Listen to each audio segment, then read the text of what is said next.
आज की अंदर की खबरों के साथ यूनस बलोच जमाली मेरे साथ होंगे। जो मशरक़ वस्ता में फ़लस्तीन में इसराइल में जंग जारी है, कौन ज़ालिम है कौन मज़लूम है, इसको कतई नज़र ये देखना है कि वहाँ इंसानी अलमिया जन्म ले रहा है। दोनों तरफ से हलाकतें हो रही हैं। एक तरफ जो हॉस्पिटल में मरीज़ पनाह लिए हुए हैं, जहाँ इनका इलाज होता है, वहाँ भी बमबारी होती है। और मगरबी मीडिया ये शो कर रहा है कि जो हमास के लोग हैं उन्होंने भी जुल्म और बर्बरियत की, जो इसराइली ख़वातीन उनके बच्चों की, फिर ये तस्वीर यूरोप में रसालों में छप रही हैं। इस तरह फिर हमदर्दी पैदा होती है। इसराइल के लिए भी पहचाना नहीं जाता कौन जालिम है कौन मजलूम है। बहरहाल जंग के कवायद और ज़वाबित होते हैं, वो तो हम बातें करते रहते हैं। लेकिन आजकल की जो खबरें हैं कि बड़े बड़े हुक्मरान वहाँ गए हैं। आज यूके के जो वजीर आजम है गए हैं, तो मैं पता करूंगा। जी अस्सलाम वालेकुम। जी वालेकुम अस्सलाम वरहमतुल्लाह। ये कब तक? 15 दिन हो चले हैं, बमबारी हो रही है, लोग डरे हुए हैं। तो क्या बनेगा? कोई अंदर की खबर बताए, फिर उसके ऊपर मिला जुला तबसरा करते हैं।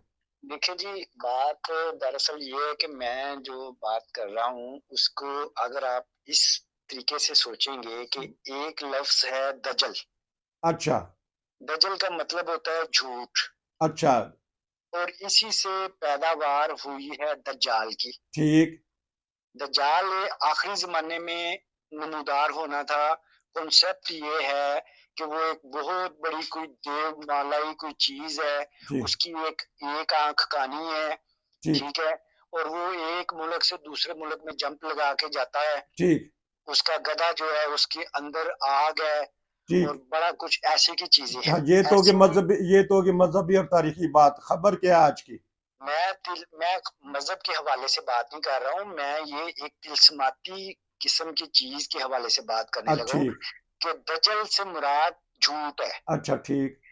और झूठ का प्रोपेगेंडा वो कौमें करती हैं कि जो जिनका माजी इस बात का गवाह है कि इंसानी अलमिये उन्होंने ही एक दूसरे के साथ जंगों के साथ किए हैं। ठीक। मुझे एक बात की समझ नहीं आती, मजहब बीच में अगर आ जाता है तो ये बताया जाए कि पिछले 200 साल में, पिछले 300 साल में मुसलमानों ने कितने बिलियन लोगों को मारा है। हाँ, आज की खबर बताइएगा, फिर तबसरा करेंगे, मजहबी भी सियासी भी। तब जी, खबर बताइएगा। खबर ये है कि जो इससे कबल मशरिक वस्ता में इस हालात में काफी जंगें हो चुकी हुई हैं। अच्छा। 1968 में हो चुकी हुई अच्छा। थी, फिर 1973 में भी हुई है। हम्म। और 1973 में एक मुकाम पर इतना कुछ ये हो चुका हुआ था कि एटमी जंग का ट्रिगर होने वाला था। अच्छा, एटमी जंग, वो भी मशरक़ वस्ता में? वहां एटम बम किधर आ गया?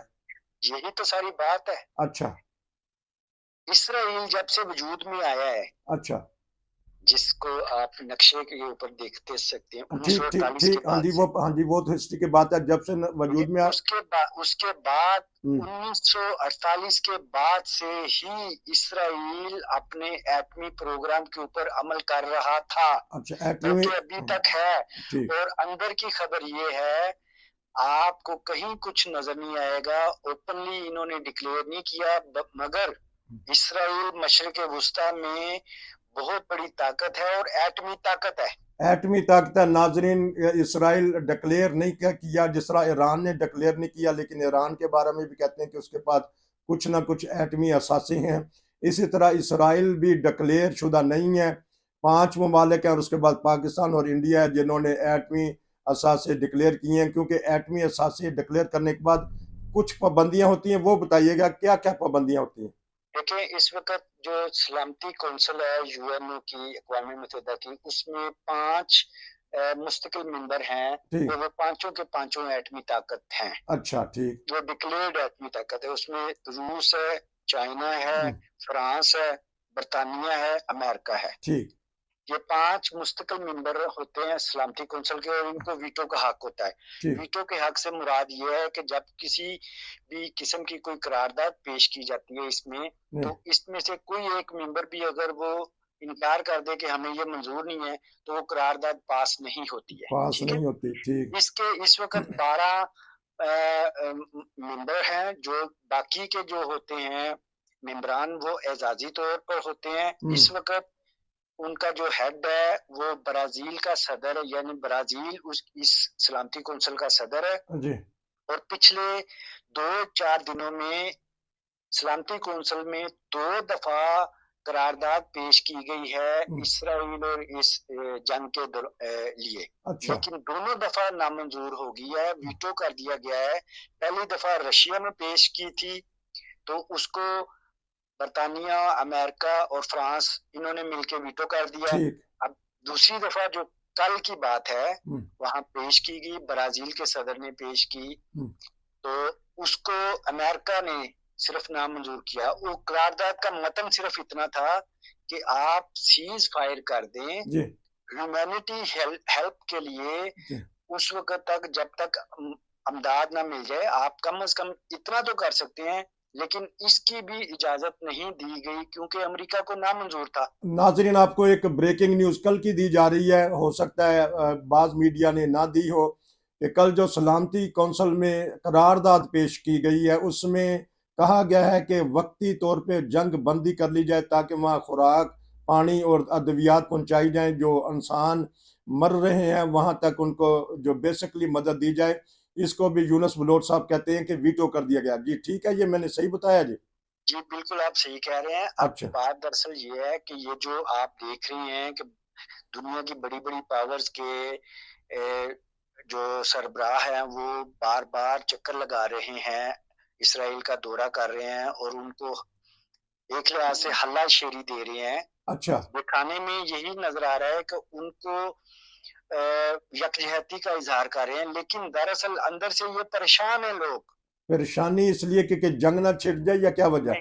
परेशानी इसलिए कि जो इसराइल इतना बड़ा मुल्क तो है नहीं, छोटा सा मुल्क है और उसमें इनके आदादो शुमार के मुताबिक 43 एटमी रिएक्टर्स हैं। अच्छा, 43 एटमी रिएक्टर इसराइल में? जी बिल्कुल। और उनका जो हेडक्वार्टर है वो तिल अवीव से तकरीबन 63 किलोमीटर की दूरी पर एक जगह है, डेमोना सिटी। अच्छा, वहाँ है। वहां पर इनका वो एटमी असासे पड़े हुए हैं और इसके अलावा इन्होंने पूरे मुल्क में फैला दिए हैं। अब खदशा ये है कि जो दहशतगर्द तंजीम है बकौल इनके, वो अगर किसी तरह से वहां तक पहुंच जाती है या उनका कोई रॉकेट उड़ता हुआ वहां चला जाता है तो फिर आप सोच लें फिर क्या तबाही आएगी। ये वही तबाही हो सकती है जो रशिया में एक जमाने में उनके अपने एटमी रिएक्टर में किसी टेक्निकल प्रॉब्लम की वजह से हो गया था, जिसे चेरनोबिल का नाम सुना होगा। वहां अभी तक बच्चे माजूर पैदा हो रहे हैं, वहां कोई गंदम, कोई फसल, कोई जानदार पैदावार नहीं हो सकता। वो रिएक्टर खराब हो गया था टेक्निकल वजह से। इसलिए लेकिन अगर यहाँ पर कोई रॉकेट या कोई ऐसी चीज आके गिर जाती है तो फिर समझ लें कि क्या हाल होगा मशरिक वस्ता में। ये बात है, ये परेशानी है जिसकी वजह से ये लोग आके बार बार इनको समझा रहे हैं, लेकिन इसराइल तुला हुआ है। इसराइल तुला हुआ है कि पूरी जंग फैलाने को, वो बात नहीं मान रहा। इसके अलावा जितने भी आ रहे हैं सरबराहान, वो आते सारी इनको बिलियंस की अमदाद दे रहे हैं। अच्छा। एक बात मुझे समझ नहीं आ रही है कि एक मुल्क जो दुनिया में सबसे ज्यादा एटमी असासे अपने पास रख रहा है, एक मुल्क जिसके पास दुनिया की जदीद तरीन टेक्नोलॉजी, असला, F-35 और F-35 वो तैयारा है जो सिर्फ इस वक्त अमेरिका के पास है। अच्छा। और लेकिन अमेरिका ने अपने F-35 को इसराइल को भी दिया हुआ है। इसराइल को दिया। अच्छा, एक खबर पे और तबसरा कीजिएगा। कल ही खबर नजर आ रही थी, शायद कोलंबिया ने सफीर को, इसराइली सफीर को निकाल दिया है। ये बिल्कुल ऐसे हुआ है। कोलंबिया ने, उन्होंने कहा है कि हम इजहार यकजहती करते हुए फलस्तीन के साथ इसराइल के सफारतकार को अपने मुल्क से निकाल रहे हैं, मुल्क बदल कर रहे हैं और उनसे सफारती तल्लुकात खत्म कर रहे हैं। अच्छा। बात दरअसल ये है कि ये तो एक सिंबॉलिक सिस्टम होता है। सफारती तल्लुकात कभी भी खत्म नहीं करने चाहिए। ठीक, क्योंकि बातचीत का जंग के बाद आखिर में मसले हल हमेशा टेबल टॉक के ऊपर होते हैं। अच्छा, तो ये जो हमारे इस्लामी कंट्रीज हैं उसके भी कुछ ताल्लुकात हैं, थोड़ी सी वो भी अगर ये नमूना दिखा दें, बुला के और कह दें कि जंग बंदी करें वरना हमारा मुल्क छोड़ दें, इनमें ताकत नहीं है कहने की। नहीं, मुल्क छोड़ने से होगा क्या? अच्छा ठीक कुछ है। नहीं होगा, ये सिंबॉलिकली देखें। आप पुराने जमाने की जंगों में भी देख लें, ठीक। इवन अच्छा दूसरी जंग अजीम में भी मुल्कों ने आपस में सफारती तल्लुकात खत्म नहीं किए थे। ठीक। हाँ, उन्होंने महदूद कर दिए थे। अब मैं आपको अंदर की खबर ये बता रहा हूँ कि अमेरिका ने लेबनान से अपने सारे सफारती अमले को बुलवा लिया है। जी, लबनान से भी मंगवा लिया है और दूसरे ठीक है। मशरक़ वस्ता से भी जो यूरोपियन शहरी हैं उनको एहतियात का कहा गया है। तो ये लेकिन कोलंबिया ने कुछ ना कुछ तो जुर्रत का मुजाहरा किया है ना। नहीं, वो ठीक है, वो उन्होंने मुजाहरा किया है। इसके अलावा वेनेजुएला की जो रियासत है, जो वो भी एक साउथ नॉर्थ अमेरिका की जी रियासतें हैं, इसी में साउथ अमेरिका की रियासत है। जी। उसने भी इनके साथ इज़हार यकजहती करते हुए उन्होंने इसराइली सफारतकार को बुला के कंडम किया है। अच्छा ठीक है। ठीक है। लेकिन बात दरअसल ये है कि ये इसराइल उन ममालिक के साथ ऑफिशियली तौर पर, आप जो कह रहे हैं ना अरब ममालिक में कोई भी इसराइल को तस्लीम नहीं करता सिवाय 2-4 मुल्कों के। एक मुल्क है मिस्र, ठीक एक मुल्क है ओमान, ठीक सल्तनत ओमान, जो ठीक। बिल्कुल ये यूएई के साथ है। हम्म। इन्होंने ऑफिशियली तौर पर तस्लीम किया है, ठीक ये इनके सफारत खाने हैं। इसके अलावा या अरब में कहीं और इनका कोई सफारत खाना नहीं है। सऊदी अरब के साथ इनकी बातचीत चल रही थी। सऊदी अरब में इनको एक्सेप्ट करना था, इनके आपस में तजारती तल्लुकात बहाल हो जाने थे, एक दूसरे के मुल्कों में सफारत खाने खुल जाने थे। लेकिन ये जंग की ये वजह सारी से बातें इस वक्त होल्ड के ऊपर आ चुकी हुई हैं, मुअत्तल हो चुकी हुई हैं। एमबीएस जो ठीक। वली अहद है सऊदी अरब के, उन्होंने ये बातचीत को खत्म कर दिया है। उनका यही कहना है कि सबसे पहले आप एक काम करें, अगर आपने बातचीत को आगे बढ़ाना है तो पहले वहां पर फायर बंदी करें, सीज फायर करें। जंग बंदी करें, सारी ताकतें यही कह रही हैं, सारे अवाम यही कह रही हैं, ताकि वहाँ जो परेशानियां है उसके बाद जंग के बाद जो वबा फूटेगी, बीमारियां फूटेंगी और कह तसाली होगी वही। क्योंकि यहाँ तकरीबन 12 बजे का टाइम है जर्मनी में, तो इस्लामी ममालिक में जुमा हो चुका होगा, कहीं खबर तो नहीं आई कोई ऐसी पकड़ धकड़ मार धाड़ की, क्योंकि अक्सर बाद लोग जज्बाती हो जाते हैं, तो कोई खबर तो नहीं आई अभी तक।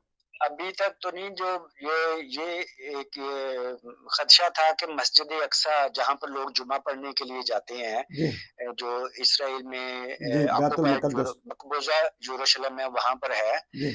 वह, लेकिन वहां इर्द गिर्द पुलिस ने पहरा दिया हुआ है, किसी को अंदर नहीं जाने दे रहे नमाज पढ़ने के लिए।